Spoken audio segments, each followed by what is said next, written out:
The doubleheader tomorrow, but I like to say it's a triple header because we'll also have the Cup cars on track qualifying as well. So all three series on the track tomorrow. It's going to be a huge day. And I know you were talking to me a little bit earlier about the food prices out here. So I know when people are out here, long hours, it's hot. What does it look like? What kind of food options are there for family and friends to enjoy? Yeah, so we're in Talladega Garage Experience right now. It's the $50 million renovation we did back in 2019. One of the things that's great about here is the value price concession. So we have $2 bottles of water, $2 Coke products, $2 hot dogs. The rise of La Nina, it's expected to happen over the next couple of months. It will also begin to influence weather patterns across northern America. But even though it's still too early to call, the outlook is setting up for what could be one of the warmest summers in recorded history, beating 2021's previous record. So one of the reasons that summers here in the South can be so brutal is not just because it's hot, but because it can feel so humid. So let's talk about humidity. Get the weather lowdown on that. Let's look at current temperatures right now. A lot of us are well into the 70s. We're still seeing some 80s from Demopolis, Marion, and Clanton. So this is the air temperature. But what if you factor in the humidity, what the moisture level is outside? And that's what dew points can tell us, how much moisture is in the atmosphere. So we saw air temperatures right now are in the 70s and 80s. But dew points are in the upper 60s, low 70s. You may think, well, what does that mean? Is that bad? Is it good? Well, when you see dew points in the upper 60s and low 70s, here's a little scale we've made for you to break it down. So when dew points are 50s and below, I want you to think about the winter time. Dew points can be in the teens. That means really, really bone dry air is in place. So if dew points are in the 50s, pretty comfortable. You may not need to run your humidifier. When we get into the 60s plus, though, the upper 60s, that's when it can definitely be humid. And it's when you get into the 70s that it begins to feel like summertime. It's just yuck. It's that air you can wear. It just feels steamy outside. So if you live somewhere like a desert environment, yes, it can get hot, but because you have drier air, that allows moisture to evaporate off your skin. Evaporation is a cooling process. So anytime that evaporation of sweat happens, it can cool you down. Unfortunately, when the humidity is high, that means there's a lot of water vapor in the air. So that sweat on your skin has nowhere to go. It just sits there and can't cool you off because that evaporation can't happen. But coming up next on Weather Extra, we'll take a look at those thunderstorms around and track the humidity that's in our neck of the woods for now after the break.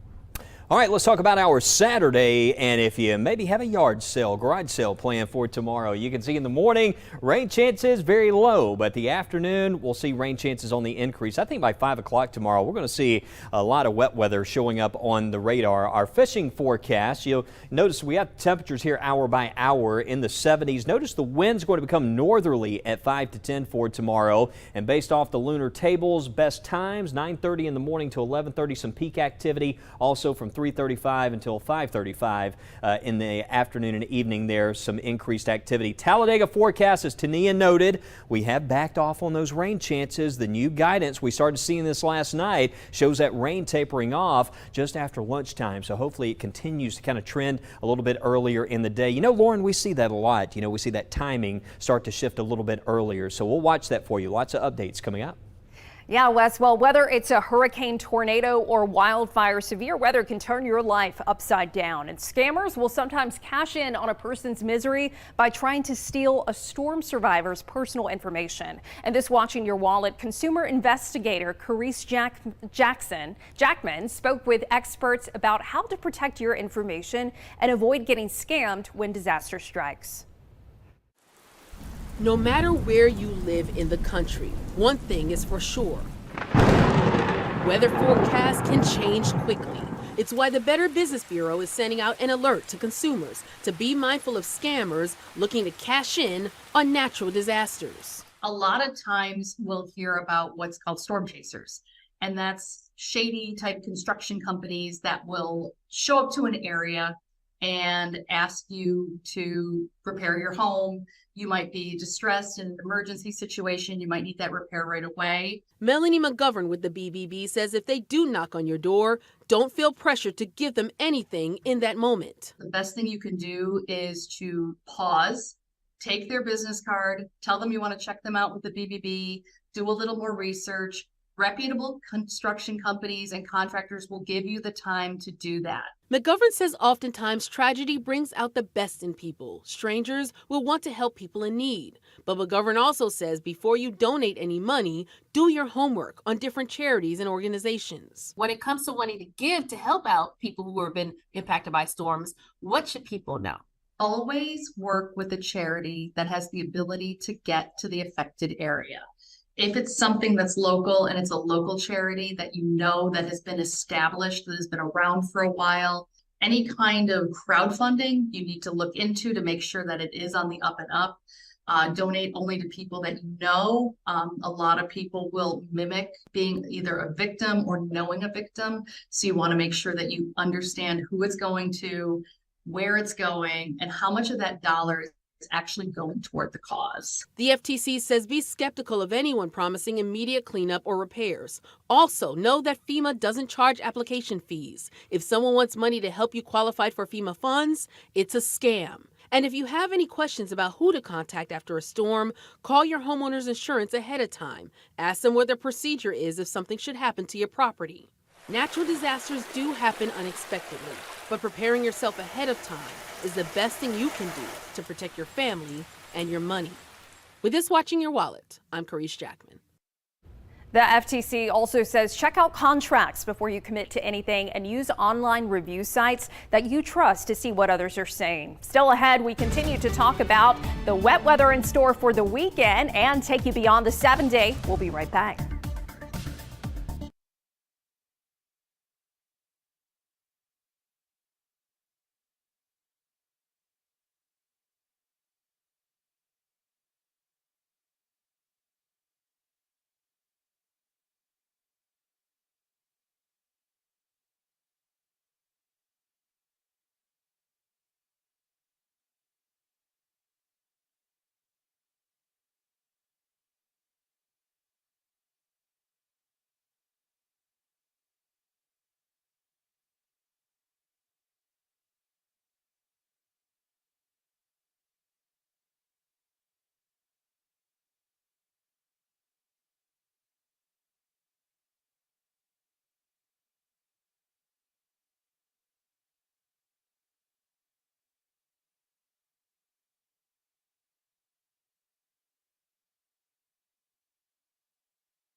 All right, welcome back in. I was just telling Lauren, this is a live look from Panama City. Looks like a nice sunset on the way. We had one of these cameras at one time down in Gulf Shores. I'll never forget, I was working on Good Day, Alabama, and saw somebody walk in front of the camera, start waving. Of course, it was Mickey Ferguson.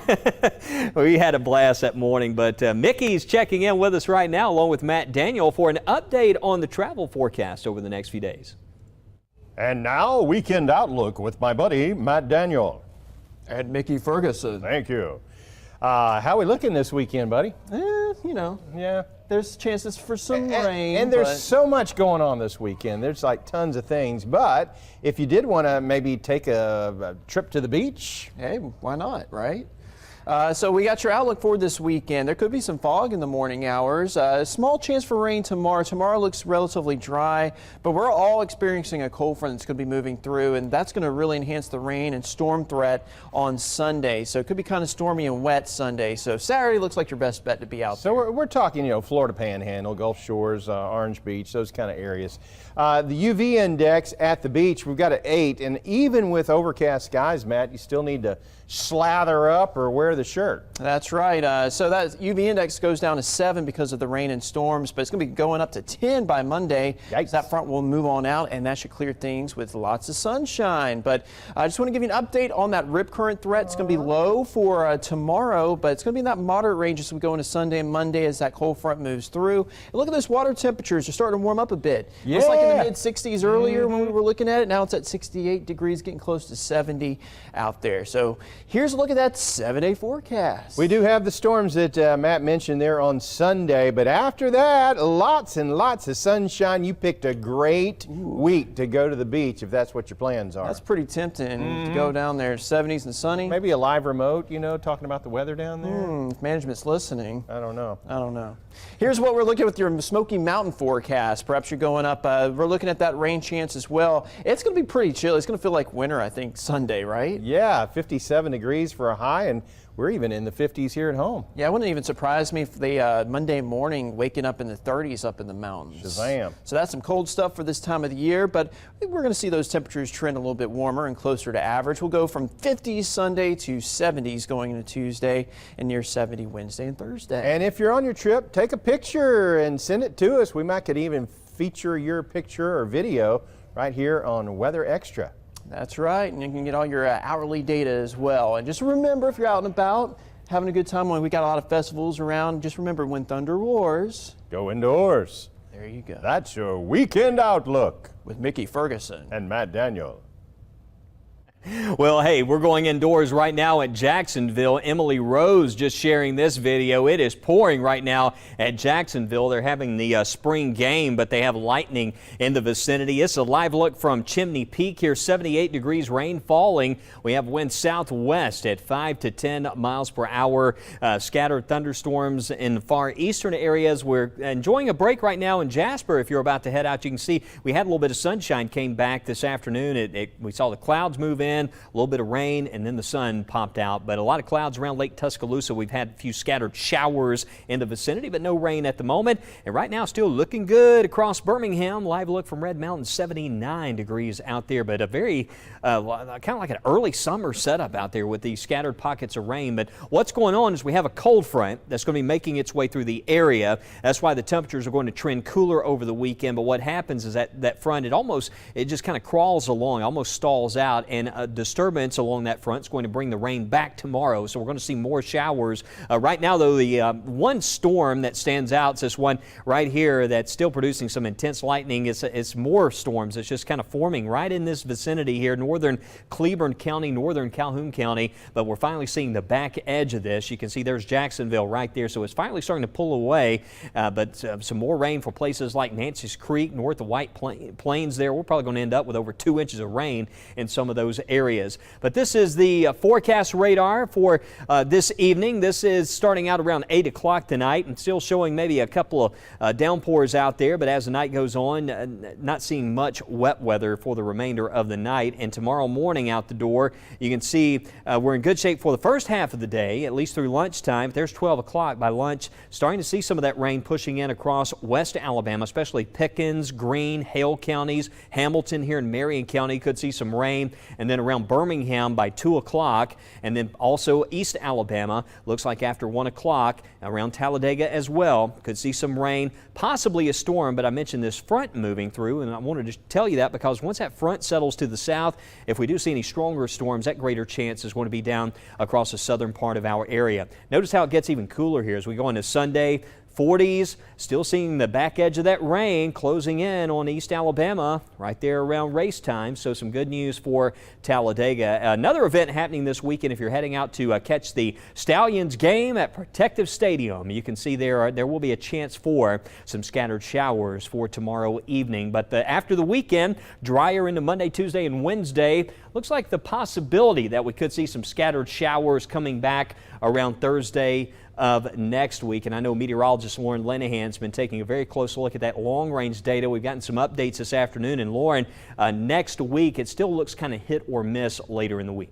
Yeah, Wes. So as we go into this weekend, you mentioned we've got that wet weather, a brief little return of winter, and we do want to give you that first alert. Monday and Tuesday morning, it's going to be chilly. But as we look beyond the 7-day, it looks like the weather pattern is going to be turning warmer and more unsettled. You know, we've highlighted some areas here that we could see a chance of storms in the forecast as we wrap up April and head into May. And it does look like the temperature outlook 8 to 14 days from now is supporting well above average temperatures. As we get towards the end of the month, highs are going to be on average in the mid upper 70s, and that's normally what we see going into early May. But there's the possibility we could see temperatures well into the 80s and the possibility of above average precipitation as well. This is looking at April 27th through May 3rd. So it's not out of the question that we're going to be seeing that potential for a stormier pattern as we wrap up the month. We aren't seeing any major signals for severe threat yet, but of course that's still well away.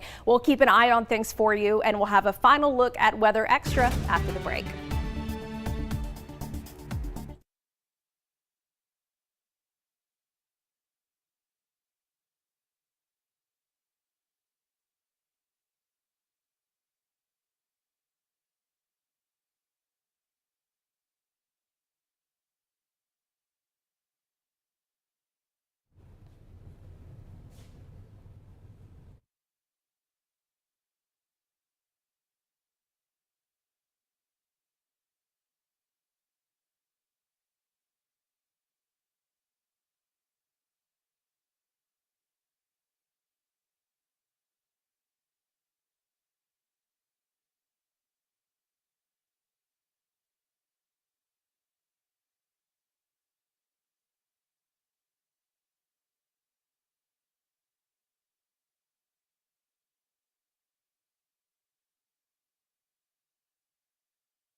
I can knock it out real quick.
Well, you'll certainly want to check in with us tonight and also with Lauren this weekend. We're going to be tracking some rainfall. I know. You know, I've been real happy lately. I'm like, my job's so easy on the weekends. It's always been sunny and quiet. And this weekend, I'm like, and it all comes to an end. Yeah, that's right. Well, the good news, no severe weather expected or That's very the good thing. marginal risk right now. And then we'll see that weekend rain. But we'll have updates tonight. We'll see you back here at 9.